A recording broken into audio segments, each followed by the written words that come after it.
further ado, I want to give a big, warm welcome to our closing keynote, Lisa Wolfish from U.S. Census Bureau.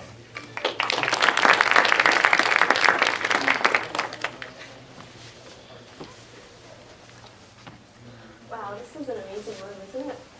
I feel like I've never seen slides this big. So thank you all for sticking out all day to come to the final talk. And I am Lisa Wolfish from the U.S. Census Bureau. I'm going to talk a little bit about my background during the presentation. Of course, being from the Census Bureau, I feel like I have to take a survey. But with the lights, it's going to be hard for me to see the responses here. So who here's never heard of the Census Bureau? Oh, great, I'm doing my job. Okay. Who uses census data? Some people. Do we have any API key holders here? I think I see a couple hands. That's great. Hopefully after this talk, we'll be able to take that poll next time we see each other and have some more hands go up. So I want you to know I'm going to be pointing during this presentation, but it's not at any of you. It's at my friend up there who's going to be advancing the slides. So let's go.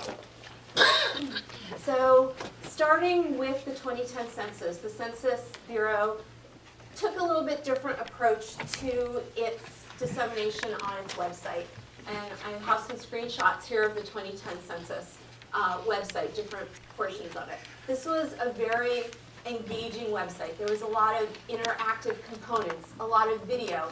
It was designed specifically for respondents and households to show that the census was easy. It was just 10 questions. It was safe. It was confidential. And it was really important. And this was how we really took that user-centric approach to the kinds of information that we would need to put out there to engage audiences and to target participation in the census. Let's go to the next. This is an example of some of the kind of interactivity we had. This was our census road tour, which was 13 vehicles that were going across the country. The website tracked them through GPS to show their locations, to show their events that were scheduled, past events, future events, and by clicking on each event, you could see video, audio, photos from the events of people talking about their participation in the census, about why it was important for their communities. Next. This was our response rate application. This created a very personalized experience. You could go to your town, down to your block, in fact, to see how your neighborhood was doing in its response to the census. This was used particularly by local municipalities to see what areas they had to do some more outreach into to get that participation. Next. So what we did is we took some of the lessons from this engaging, personalized web experience and said, we need to carry this through and transform all of census.gov. If you've been on census.gov, it can be a little daunting, right? We have a lot of data, okay? Like, imagine in your head a lot of data and multiply it like by 1 million, right? A lot of data. And as valuable and as relevant as that data is, sometimes it's hard to get through that ocean of data to that one part that you need. So we undertook this digital transformation program to say, how could we make that access easier? Next, please. So at the time we started doing this in early 2012, along came the digital government strategy out of the Office of Management and Budget in the White House. And this digital strategy, and I'm flipping through my notes so I can read without having my back to you. This digital strategy really gave agencies the direction and the guidance to create these user-centered experiences, these customer-centric experiences on their web, to engage in mobile, to engage in open data. And I have 3 highlights from that I'm going to read. The first one that we have up here, enable the American people and an increasingly mobile workforce to access high-quality digital government information. Okay, that's the first. The next one that we have is The rich wealth of information maintained by the federal government is a national asset, okay? I cannot overstate that, okay? And then the next, government agencies must enable the public, entrepreneurs, and our own government programs to better leverage that rich wealth of federal data. Okay, to serve to unlock the power of government data, spur innovation, and thereby improve the quality of services for the American people. So those are really 3 key points. Can we go to the next slide? And what those translate to at the Census Bureau for our mission, which is to collect and disseminate quality statistics about the people, places, and economy of the United States. To us, it meant that we had to improve access to statistics, raise awareness around them, and expand the use of the data. The data that the Census Bureau has is extremely relevant and valuable, but that value is really only unlocked as that data is used. And those three goals of digital transformation perfectly aligned with the federal digital strategy. So we felt very validated, we were in the right direction, that we needed to be going. So what were we doing to transform Census.gov into that platform? Well, we were creating engaging apps. This is a screenshot of our population clock that launched last year. It's highly interactive, it's animated, you can see the population pyramid, you can get the population estimates by day back to the 80s, and that will continue to grow in how far back those dates go as we get more of that into the app. The odometers for the US and world population move. It's a very mesmerizing application, especially when you look at the components of change, which are those blue bars in the middle. Let's go to the next. This is what it was. Okay, next. Okay, this is what it is. So thank you. For probably, this launched, I believe it launched around 96 in its first incarnation, and really didn't change much since then. So this is just a nice little example of some of the ways that we're kind of using the popularity of applications like the pop clock to then bring people deeper into our population statistics. Let's go on. Infographics, right? They're pretty popular now. Infographics are a great way to highlight certain statistics and tell those stories, especially to new users. Next. Embeddable apps. This is Representative Tim Ryan, I believe of Ohio, it should say, right? Yeah, of Ohio. And this is an application that we did called My Congressional District. It teaches people about the district that they live in, and it's fully embeddable. So it's a great resource on House.gov websites to present those demographic and economic statistics coming right from Census.gov. When this app updated with the new data in September, it automatically updated across the embedded sites. So we're creating this shareable content. This is a visualization. You have to imagine I-95, a car driving up I-95, and then as the car drives up, the population densities appear, or driving down if you reverse it. So again, this is a way to create these engaging stories around the statistics. So, next. Okay, I really like this one, I have to admit. And I was afraid that when I created these slides, some of the screenshots would be too small to read, but it's huge. So I hope you can all read it. This is from a report that recently came out. It's about women in STEM, right? Science, technology, engineering, mathematics. And what we're trying to do through digital transformation is to create these personalized experiences with the data. Again, to narrow that ocean down to the part that you need for that decision that you're trying to make, and not just for policymakers or local government, but really for all of us. The data is so relevant and so powerful to so many decisions we make. And I'll tell you, why this one I like so much, because I'm on this chart. Okay, this chart is really a representation of my life. Okay, I will age myself and tell you that the red line, the one that actually peaks in the early 90s and then decreases, that's women as computer workers. Okay, and when that line peaks is when I was getting my computer science degree. So my background is in computer science. I got my first job as a cartographer creating ex motif programs, which I don't know if any of you have even heard of. Thank you, Tim O'Reilly, for that documentation. So I see myself in this chart. So the statistics really can speak to individuals. Okay.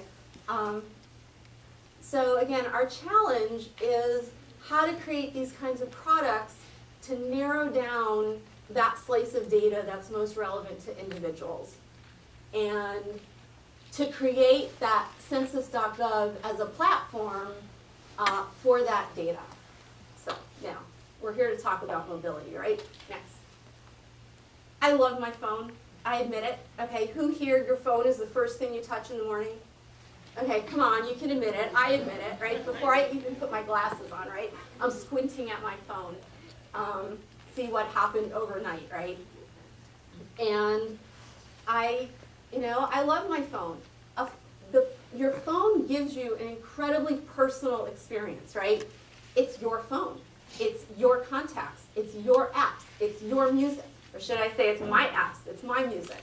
It's my friends. It's my social apps, right? We heard before in one of the talks about the importance of putting social components into your apps to get usage. And this is a theme that, if any of you know my friend Gwen Costin at GSA, that when she was at the federal mobility program, she used to talk about a lot, that the phone is really a personal device, and how can we then use that to help people get that relevant data in a personal way. Next. Do you ever get this feeling, right? You reach in your bag, and maybe your phone's like buried at the bottom and you can't find it, and you start to like, oh my God, where's my phone? Did I lose my phone? Did I leave it at someone's house? And you go into your apps that locate your phone, right? And you find that it's really just in your living room, or buried too deep in your bag to reach. I don't think I could run half the things in my house if I lost my phone, right? I would really start to panic. So next. Okay. So mobility, by having these really personal devices, right? It's my information. It's where I am. How can this provide government the opportunity to help users get to that data in a very personalized approach? Next. So here's an app. I'm going to talk more about this app in a little bit, but here's a little sneak preview. This app gives you information that you have asked for about a census tract. We'll go into this more in a little bit, so let's go to the next.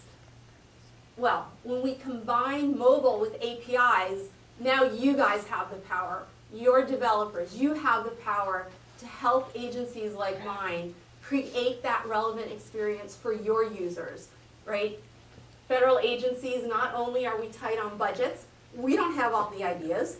We don't drive the innovation, right? You guys do, and we give you the tools to do that, especially through data access. Okay, next. So I don't know if I have to explain APIs, but the important thing to note on this slide is that the Census Bureau eats its own dog food. We use our own public API for our apps, like the My Congressional District app that I showed. This is another one called Easy Stats, which lets people get current statistics about their states, counties, and local communities. This is that app that I'm going to talk about more, I think, on the next slide. Okay, so one more slide. What's in the API right now? It's got 3 decades of census data, the 1990, the 2000, the 2010 census data. It's got the American Community Survey, which is an annual survey that has replaced what used to be called the census long form data. The American Community Survey has tons of stuff in it that we're going to see in a little bit. It's got things about commuting, income, disability, rent, mortgage, educational attainment, marital status, family makeup, industries. I could go on, but there's way too much for me to list out right here. And I'm happy to announce that just this week we released the Census Bureau economic indicators. As I mentioned earlier, we measure people, places, and the economy. Every time you see on the news, retail sales are up or down, housing starts are up and down, international trade balance up or down. That's all coming out of the Census Bureau, and that information is now available via the API. Some of the indicators go back decades. Okay, so that's a whole new wealth of data. Next, please. Okay, say hi to Dweller. Okay. This is a Census Bureau app. Just today, an update came out, literally about, let's see, how long have I been talking? About 25 minutes ago. Available in iOS, and earlier this week it was up in the Google Play Store. This is the second version of the app, and we're going to go through and talk a little bit about how this app creates that personalized slice of data for the user. This app is a demonstration of the kinds of things that you can do off the API with the American Community Survey data. What the app does is it takes the user through a series of questions, not a census survey. It's all safe staying on your phone. Some questions to get some of your location preferences, and then it will come up with a list of 25 places that best match your preferences. Or you can say, how do my preferences match where I'm standing right now? So next. So these are some of the things it asks you about.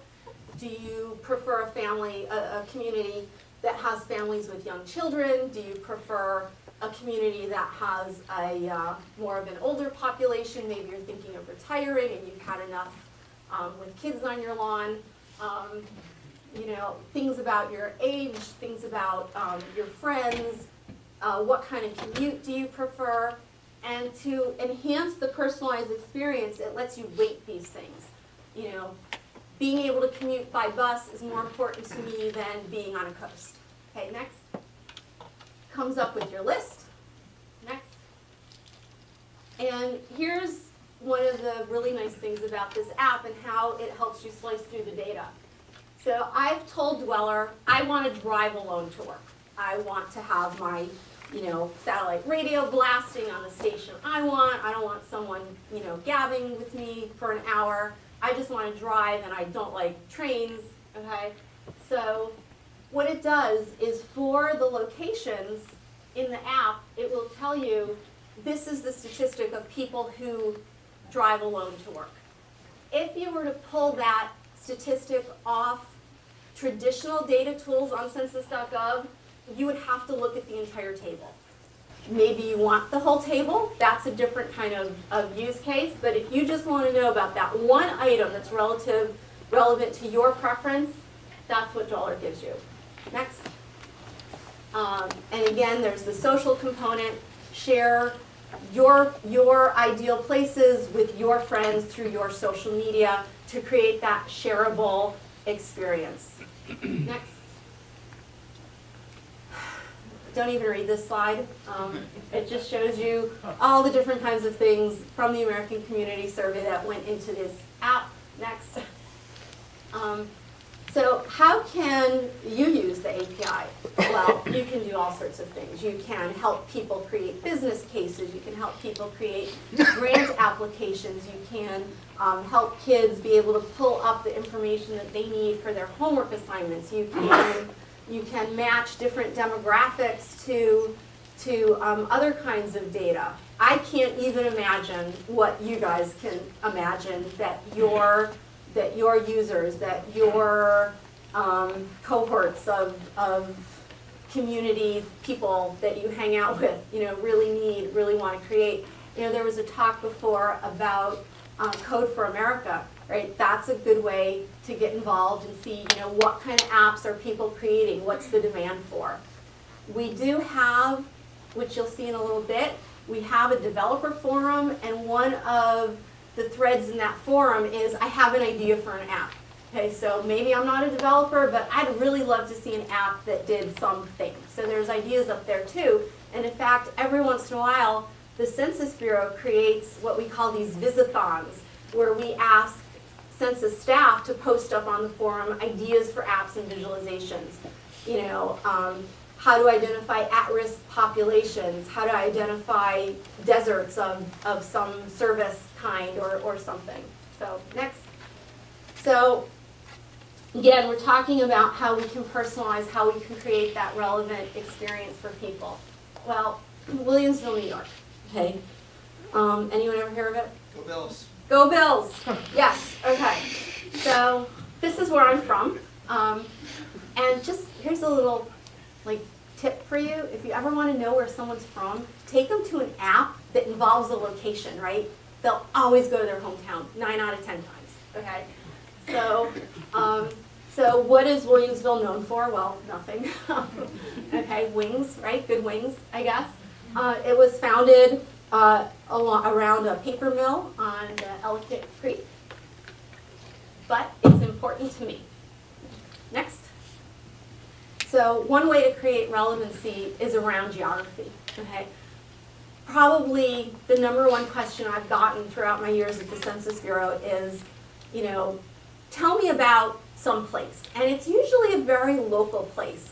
It's less frequent, tell me about my state or tell me about my county. Usually it's about place, my town, my city, my township if you're in New England, right?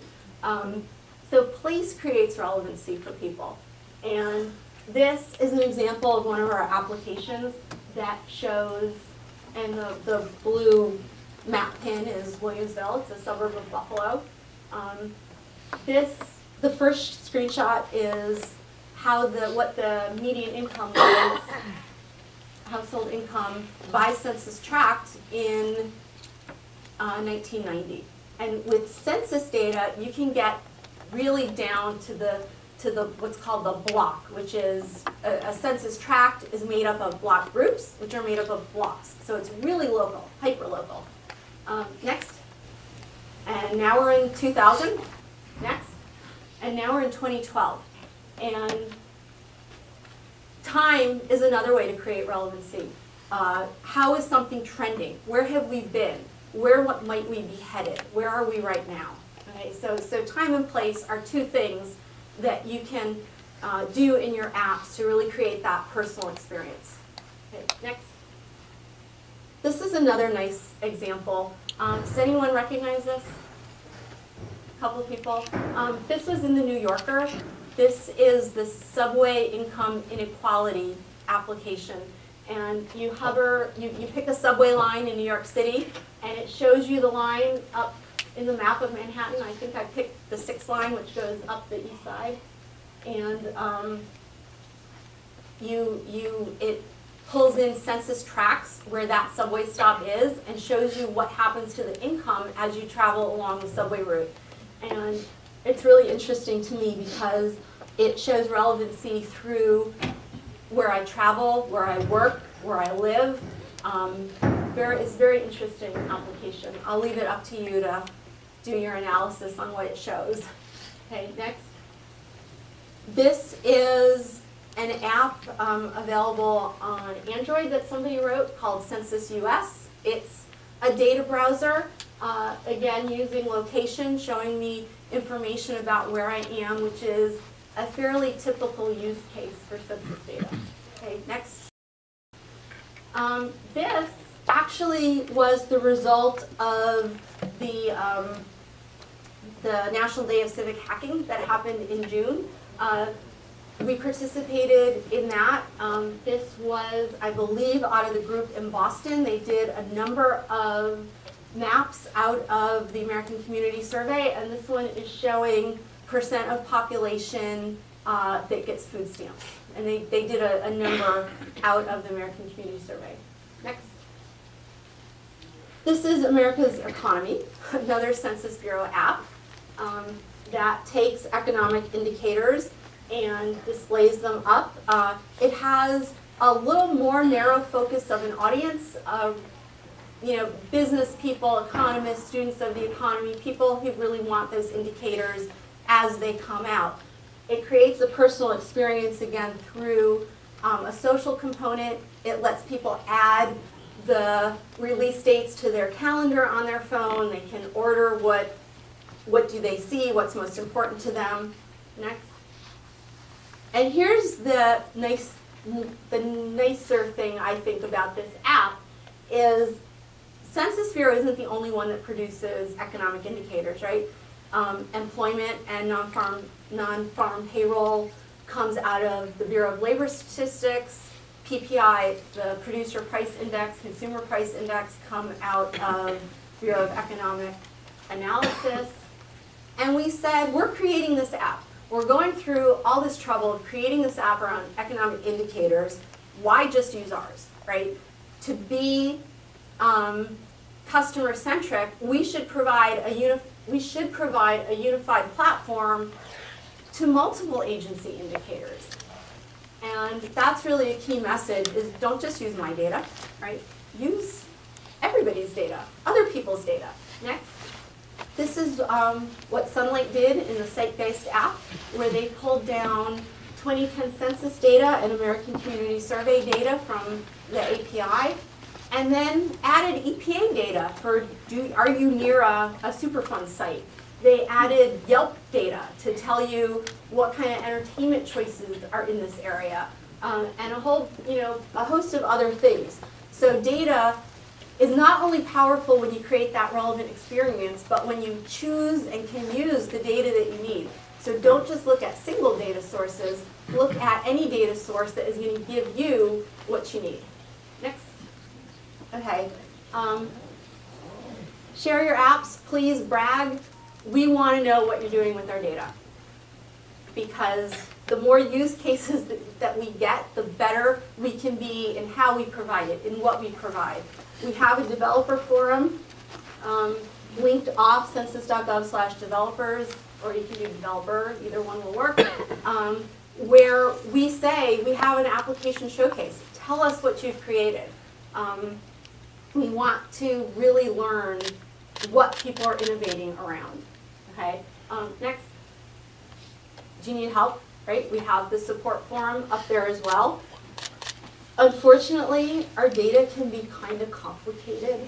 Okay, don't tell anyone I said that, but I think it can be, especially when you get into some of the nuances around geography, and I'm doing trending over time, but this place in 1990 is not the same as it was in 2012, and there are ways to accurately show those kinds of nuances. Next. Okay, and again, help us, right? How are you using the data? What features do you want to see? What's broken? What data is a priority for you to get out there? Okay, all of these things we really want to engage, to hear from people who are in the weeds, using the API, not even just through the API, maybe through something that you've downloaded. Okay, next. Keep in touch. We're here. We're people out, trying to do the best sorts of products and services that we can. These are all the ways you can reach us. At our site, we have a forum at apiforum.ideascale.com. Tweet at us, U.S. Census Bureau. You can call us if that suits you as well. 763-info, right? Email. We go to meetups. I know there's an API meetup tonight, a DC API meetup. I think that some folks will be at. We tend to go to some of the local hackathon events and whatnot, so we would love to see you there. Oh, look, I have 1:20 left. I think this is my last slide, actually. Again, thank you. Please have your developers or yourself grab an API key. Let us know what you're doing with it. We would love to help you. We'd love to have that, link back to Census in your apps. Help us, right? Help us spread the word, please. You guys are so imaginative, so creative in the kinds of things that you can do with our data to meet your niche audiences, things that, we sometimes have to go for that broader usage. So thank you for helping us, for being advocates for the importance of census data.